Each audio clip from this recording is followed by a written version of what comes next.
안녕하십니까. 오늘 칼빈의 기독교 강요 제2권 제3장 사람의 부패한 본성에서 나오는 모든 것은 다 저주를 받는 것뿐이다 라는 제목으로 세 번째 시간 같습니다.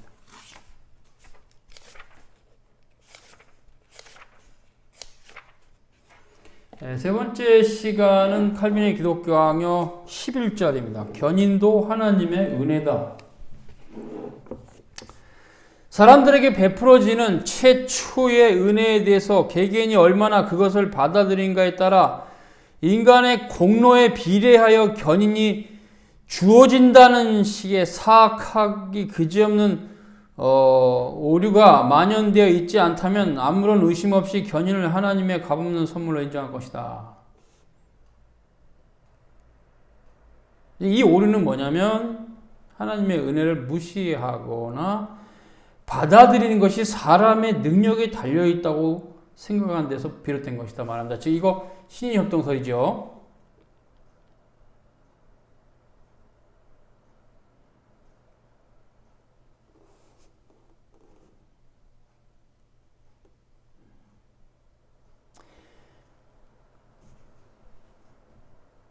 그래서 여기서 칼빈은 두 가지를 경계해야 된다고 말합니다. 최초에 주어지는 은혜를 정당하게 사용할 때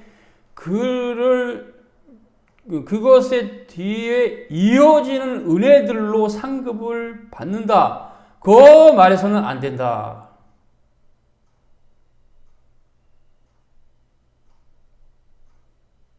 이는 마치 사람이 자기 노력으로 하나님의 은혜를 효력 있게 만드는 것처럼 오해할 수 있어요.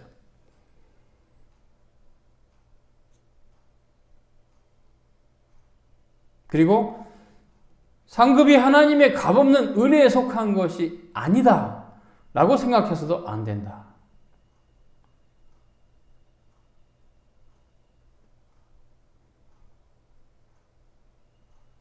그래서 먼저 받은 은혜를 잘 사용해서 후에 더 많은 은혜들이 주어진다. 이거 하나님의 축복이다. 나도 인정한다. 그런데 단연코 그것조차도 주께로부터 온 것이다. 이게 이제 칼빈의 교리죠. 상급 역시 하나님의 값없는 자비하심에서 나오는 은혜다. 이게 중요한 교리입니다.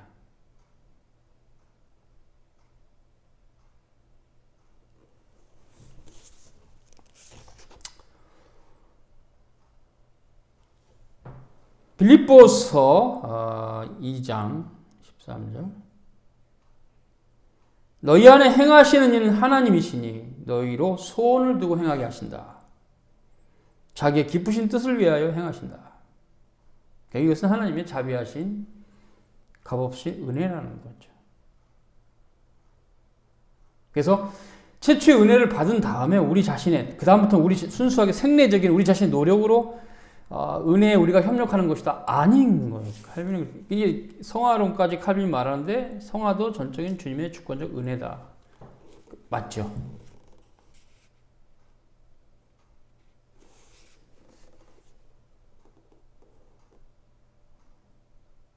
사람의 의지에 작용하는 하나님의 전적인 은혜에 대한 어거스틴의 증거.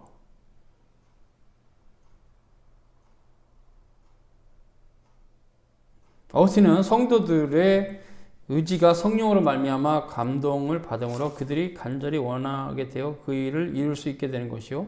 그들이 이렇게 원하게 되도록 하나님께서 역사하시기 때문에 그들이 이렇게 원하게 되는 것이다. 하나님께서 그토록 연약한 상태에 있는 사람들에게 그들 자신의 의지를 그대로 맡겨두셔서 그들이 의지를 발휘할 경우에 그들이 하나님의 도우심을 받아 끝까지 인내할 능력을 갖게 되도록 해놓으셨으나 한편 그들이 의지를 발휘하도록 하나님께서 그들에게 역사해주지 않으신다 가정해보자. 그러면 온갖 유혹과 연약함 속에서 그 의지가 자체가 소멸되어 버리고 사람이 끝까지 인내할 수 없게 된다. 그럼 우리 인간의 의지가 아무리 연약해도 하나님 은혜가 거기서 끊임없이 든든히 도우셔서 그 의지가 소멸되지 않도록 하신 것이다.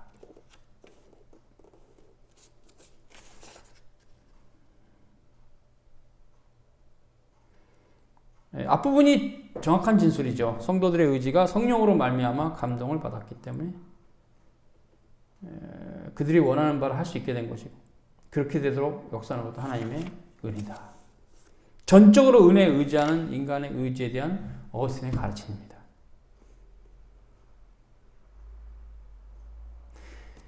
의지가 은혜로 말미암아 제거되는 것이 아니라 악한 상태에서 선한 상태로 바뀌며 또한 선한 상태로 된 다음에도 은혜의 도움을 받는다. 네, 이것은 사람이 마치 외부의 힘에 의해서 강제적으로 움직여서 된 것이다. 이런 식은 아니다.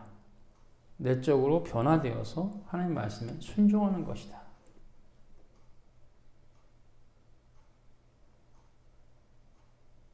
어거스틴은 하나님의 은혜가 모든 사람들에게 다 주어지는 것이 아니라는 것을 우리는 잘 알고 있다. 이렇게 말하면서 은혜가 특정한 사람의 택자죠. 주어질 때 행위의 공로에 따라 의지의 공로에 따라 주어지는 것이 아니고 오직 값없이 주신 하나님의 것이다. 그렇죠. 은혜가 주어지지 않으면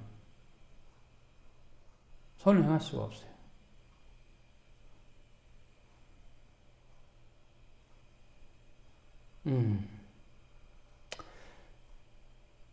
어거스틴은 인간의 의지는 자유에 의해서 은혜를 얻은 것이 아니라 은혜에 의해서 자유를 얻은 것이다. 정확한 표현이죠.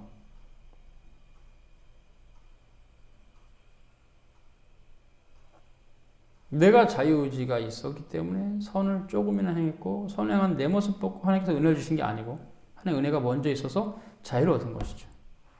둘째로 그 동일한 은혜를 통하여 마음이 감동을 받아 기쁨이 일어나고 의지가 생겨나 인내하며 절대로 무너지지 않는 강건함을 얻게 된다. 셋째로 은혜가 의지를 지배하는 동안에는 의지가 절대로 무너지지 않나 은혜가 떠나면 의지는 곧바로 무너진다. 이게 하나님의 절대 주권적 은혜라는 얘기예요. 하나님의 넷째로 값없는 긍휼하심으로 말미암아 인간의 의지가 선하게 변화되며 한번 변화되면 끝까지 그 상태로 인내한다. 다섯째로 인간의 의지를 선하게 변화시키며 또한 변화된 이후 그 상태로 끝까지 인내하는 일은 전적으로 하나님의 주권적인 뜻에 달려있으며 인간의 공로에 달려있는 것이 아니다. 이와 같이 사람에게 남겨지는 의지는 은혜가 없이는 하나님께로 돌아설 수도 없고 하나님 안에서 계속 인내할 수도 없다. 그 모든 능력은 하나님의 주권적 은혜로부터 온 것이다. 여기까지입니다. 3장 마쳤습니다. 수고하셨습니다.